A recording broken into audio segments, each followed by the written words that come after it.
믿거나 말거나 일본 괴담들. 첫 번째 이야기, 저주받은 물.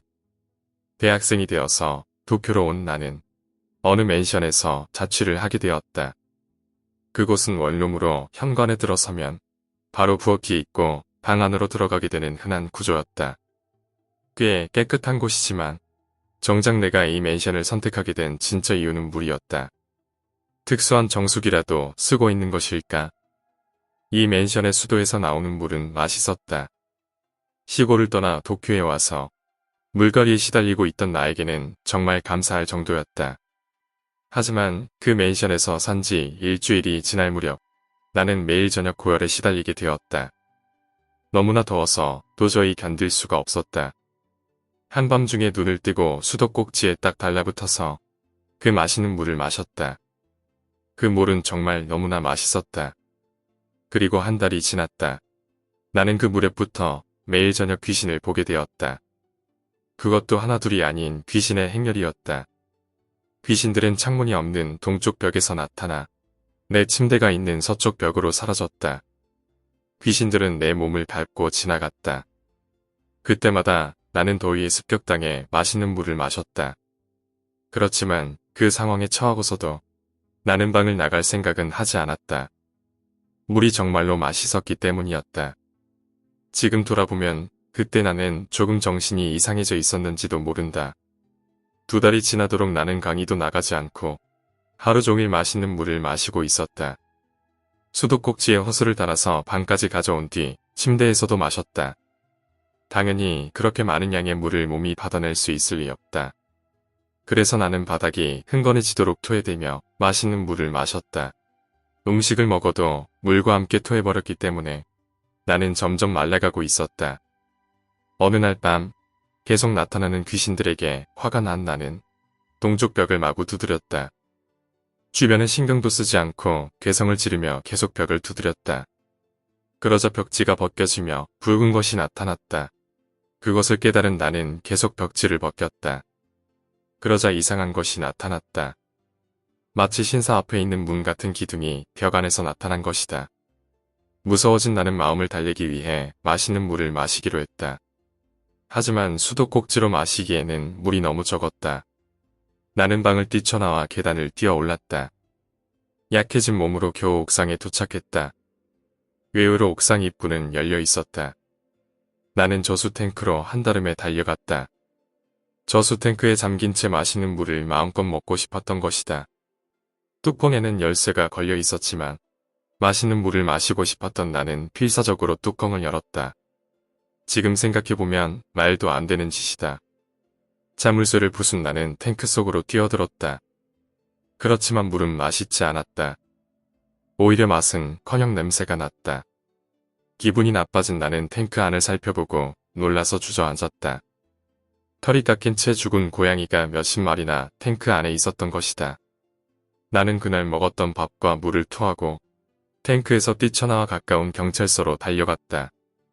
그 뒤 경찰의 연락을 받고 온 집주인에게 엄청나게 혼을 나고 방의 벽지와 수조 탱크의 뚜껑을 변상해야만 했다. 나는 그 후 그 맨션을 떠나 다른 아파트로 갔고 지금은 대학을 졸업했다. 지금도 수조 탱크에 고양이를 넣은 범인이 누구인지는 밝혀지지 않았다. 내가 봤던 귀신들은 무엇이었을까? 그리고 마치 마약에 중독된 것처럼 계속 마셔야만 했던 그 물은 무엇이었을까? 어쩌면 누군가의 저주였던 것인지도 모른다. 두 번째 이야기, 선배의 이상한 죽음. 나는 오사카의 어느 회사에서 근무한 적이 있습니다. 그리고 그곳에서 사람이 얼마나 끔찍한 모습으로 변할 수 있는지 목격한 적이 있습니다. 지금도 그것은 나에게 트라우마로 남아 있습니다. 내가 다니던 회사는 플라스틱으로 여러 가지 물건을 만드는 회사였습니다. 플라스틱을 녹여서 틀에 넣고 붙이는 것이 주 업무였지요. 그렇기 때문에 공장 안에는 여기저기 플라스틱을 넣고 붙이기 위한 금형 틀들이 있었습니다. 그날도 나는 회사 선배와 함께 공장 안을 돌아다니며 문제가 없는지 확인하고 있었습니다. 그런데 갑자기 플라스틱 제작을 위한 금형 틀 안에 선배가 들어갔습니다. 나는 제품을 만들다 플라스틱이 눌어붙어서 선배가 확인하러 간 것으로 생각했습니다. 무슨 일 있나요? 라고 물었습니다. 그리고 그 순간 나는 알아차리고 말았습니다. 선배가 금형틀을 스스로 닫아버린 것을 말입니다. 엄청난 연기와 함께 끔찍한 냄새가 퍼져나갔습니다. 기계선은 굉히 울려 퍼지며 마구 흔들렸습니다. 순간 나를 포함해 주변의 모든 사람이 비상정지 버튼을 닥치는 대로 눌렀습니다. 하지만 나는 딱 닫혀있는 틀을 보고 더 이상 선배가 살아있기 힘들다는 것을 느끼고 있었습니다. 그렇지만 도저히 무서워서 그 틀을 열 수가 없었습니다. 나는 울면서 공장 주임에게 매달렸습니다.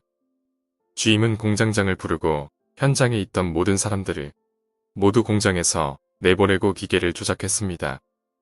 바깥에 나가 있었지만 공장장의 오열이랄까 비명 같은 단말만은 또렷이 들려왔습니다. 이후 구급차와 경찰차가 도착했지만 경찰관은 열린 틀 안을 보자마자 마구 토하며 공장 밖으로 뛰쳐나갔습니다.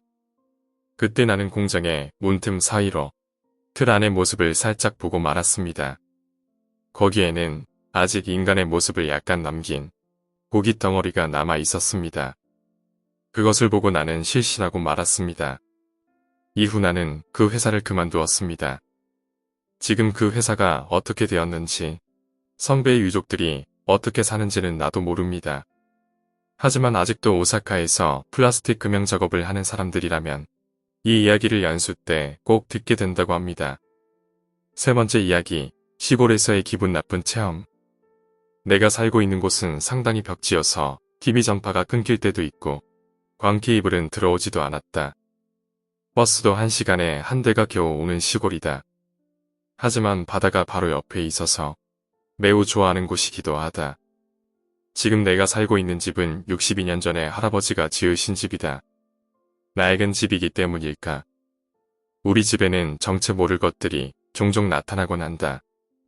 내 방 앞을 왔다 갔다 하는 소복을 입은 여자라던가 복도 끝에서 스르륵 사라지는 머리카락. 몇 번을 닫아도 잠시 후에는 반쯤 열려있는 문. 익사한 것 같은 사람의 뒷모습. 하지만 그런 이상한 것들 중에도 무서운 것과 무섭지 않은 것은 명확히 나눠진다. 익사한 사람의 모습은 몹시 무서웠지만 방 앞을 지나가는 여자나 머리카락은 그닥 무섭지 않다. 하지만 지금부터 내가 이야기하려는 것은 무서운 것을 넘어 기분이 가장 나빴던 체험이다. 그 사건은 내가 중학교 3학년 때 일어났다. 고등학교 입시를 앞둔 어느 날 밤, 나는 꽤 늦은 시간까지 공부하다 목욕을 하게 되었다. 아마 새벽 1시 정도였을 것이다. 몸을 씻은 뒤 머리를 감았다. 눈을 감고 별 생각 없이 머리를 감고 있었다. 그런데 그때 등 뒤에서 위화감이 느껴졌다. 마치 누군가가 등 뒤에 서 있는 것 같은 느낌이었다. 나는 기분 탓이라고 자신에게 말하면서 계속 머리를 감았다. 아까 말했던 것처럼 우리 집에 나타나는 것들은 그리 무섭지 않은 것들이 더 많다. 하지만 보고 나서 기분이 좋은 것은 딱히 없기에 그리 보고 싶지는 않았던 것이다. 나는 머리의 거품을 물로 씻어내고 조심스럽게 눈을 떠서 거울을 봤다. 그리고 그것이 보였다. 1.5m 정도 뒤에 있는 10cm 정도 높이의 선반에 그것이 서 있었다. 검은 소년의 다리가 하나 조용히 멈춰 서 있었다. 거울로 보이는 것은 무릎에서 조금 위쪽까지여서 성별은 알 수 없었다. 하지만 어째서인지 직감적으로 소년의 다리라는 것이 느껴졌다. 그 다리는 상처와 진흙투성이었다. 나는 곧 사라질 것이라고 생각하면서 거울 속을 계속 보고 있었다. 그러자 그 다리에 변화가 나타나기 시작했다. 다리에 붙은 무수한 상처들이 굼기 시작하더니 구더기 같은 작은 벌레들이 들끓기 시작했다. 나는 그것을 보고 역겨움을 참을 수 없어 토하기 시작했다. 그리고 다음 순간 나는 너무나도 끔찍한 광경을 보게 되었다. 거울 속의 다리가 썩어서 너덜너덜해져 살점과 피부가 벗겨져 떨어지는 것이었다. 평소에 고어 영화를 좋아하던 나였지만 도저히 그 광경을 보고 있을 수가 없었다. 나는 계속 토했다.